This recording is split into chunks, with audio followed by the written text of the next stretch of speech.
সুপ্রিয় শ্রোতা দর্শক, আমি এখন রয়েছি চাঁদপুর জেলা বিএনপি কার্যালয়ের ঠিক উত্তর পাশে। আপনি দেখছেন জেলা বিএনপি কার্যালয়ের সাথেই রয়েছে যে ব্রিজটি, এই ব্রিজটি অত্যন্ত গুরুত্বপূর্ণ, অর্থাৎ চাঁদপুর সদর হাসপাতাল এবং চাঁদপুর অনেক গুরুত্বপূর্ণ সরকারি প্রতিষ্ঠানে যেতে হয়। এটা সেই ব্রিজ। এই ব্রিজের একে তো সরু ব্রিজ এবং এই অফিসটি রয়েছে এখানে। আওয়ামী লীগ এবং বিএনপি উভয়ে অত্যন্ত ভালো পজিশনে, বিএনপিও ছিল, এখন আওয়ামী লীগ আছে, কিন্তু এই অফিসটি স্থানান্তর হলে এই ব্রিজটি যদি সমুপযোগী করে তৈরি করা হতো তাহলে এমন জ্যাম হতো না। প্রিয় দর্শক, আপনি দেখছেন যে ট্রাকগুলো যাচ্ছে, এই ট্রাকগুলো দিনের বেলায় শহরে নিষেধ থাকার কথা, কিন্তু এই ট্রাকগুলোর কারণে প্রচলিত জ্যাম বাড়ছে। ভাই, এই ট্রাকগুলোর বিষয়ে আপনার কোনো বক্তব্য আছে? না, প্রতিদিন দুপুর বেলায় একটা জ্যাম লেগে থাকে। এগুলো অ্যাকচুয়ালি আসলে রাতের বেলা আসা উচিত, বাট এই দিনের বেলা দুপুর বেলা এমনিতে রাশ থাকে রোডের ভেতরে। তো আসলে তো দেখতেই পাচ্ছেন জ্যাম জট ক্রিয়েট হচ্ছে এই জায়গাতে অলরেডি। দর্শক দেখেন, এই ট্যাং লরিগুলো তারা দিনের বেলা এভাবে এসে জনদুর্ভোগ, চরম জনদুর্ভোগ সৃষ্টি করে। আমি একজন পথচারী সাক্ষাৎকার নিচ্ছি, এই জ্যামের বিষয়ে আপনার জ্যামের রোদ্রে অনেক ক্লান্ত হয়ে গেছে। দিনের বেলায় নিষেধ ছিল, নিষেধ থাকা কারণে তারা চলাচল করে। এই যে এতটা গরমে এই দায় কার? এই দায়রা কার? এই দায় আমাকে, এই দায় আমাদের।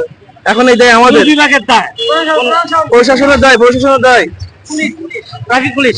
Traffic police. সুপ্রিয় শ্রোতা দর্শক, যেমনটি জানালেন যে ট্রাফিক পুলিশের অর্থাৎ অসতর্কতার কারণে, অবহেলার কারণে এই সকল জ্যাম সৃষ্টি হচ্ছে।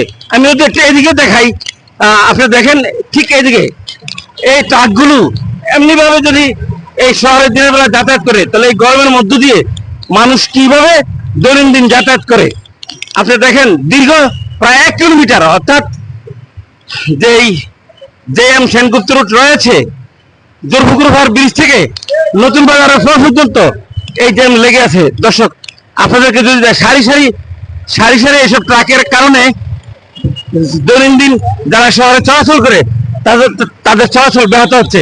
আমরা যদি একটু দেখাতে চেষ্টা করি, এই ট্যাং লরিগুলো এমনি ভাবে তারা দিনের বেলায় এসে মানে মানুষের জ্যাম সৃষ্টি করে, মানুষের গমনাগমনে বাধা সৃষ্টি করে, প্রতিবন্ধকতা সৃষ্টি করে।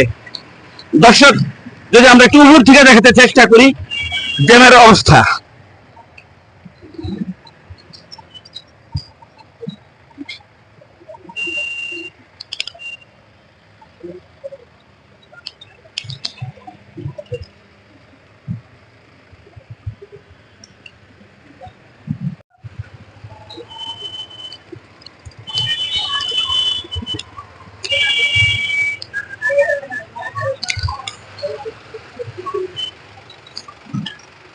দর্শক পরিশেষে সেই একটা কথাই আবার ফিরে বলবো যে এখানে যে ব্রিজটি রয়েছে অনেক আগের ব্রিজ। আমরা একজন পথচারীর কাছে জানবো যে এখানকার জ্যামটার বিষয়ে, এই ব্রিজটির ব্যাপারে আপনার কি? ব্রিজটি অতি শীঘ্রই সংস্কার করা উচিত, পাশে বাগানো উচিত। এই জায়গায় বিশাল যানজট ঘাটে, পাবলিকের যা সমস্যা হয়, রুগী নিয়ে আসে, স্কুলের ছাত্রী নিয়ে আসতেছে, এটা চলা করা উচিত। এটাকে ওরা থেকে মানুষের মন মানসিকতা আর ভালো হওয়া উচিত। প্রতিযোগিতামূলক চিন্তা ভাবনা না থাকিয়া সবাই সিরিয়াল মেনটেন করলে আর জ্যাম হয় না। একজন ভাই দীর্ঘক্ষণ এই জ্যাম নিরসনের জন্য প্রাণপণ চেষ্টা করে যাচ্ছেন। আপনি দেখছেন ভাই, আমি দেখছি বেশ কিছুক্ষণ আপনি চেষ্টা করছেন। আমি এলাকার লোক, আপনার কিছু বক্তব্য? এটা গতকালকে ছিল, আজকেও আছে। গতকালকে দেখছি আরেকজন, আজকে তো আস্তে আস্তে হচ্ছে। আমি এটা আর কিছু না ভাই, আমরা এলাকার লোক।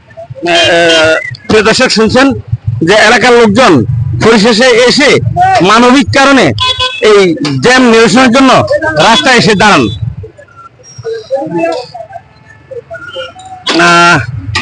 আশা ও বিশ্বাস করি ট্রাফিক বিভাগ সহ পৌর বিভাগ বিষয়টি ভালোভাবে বিবেচনা করে দেখবেন।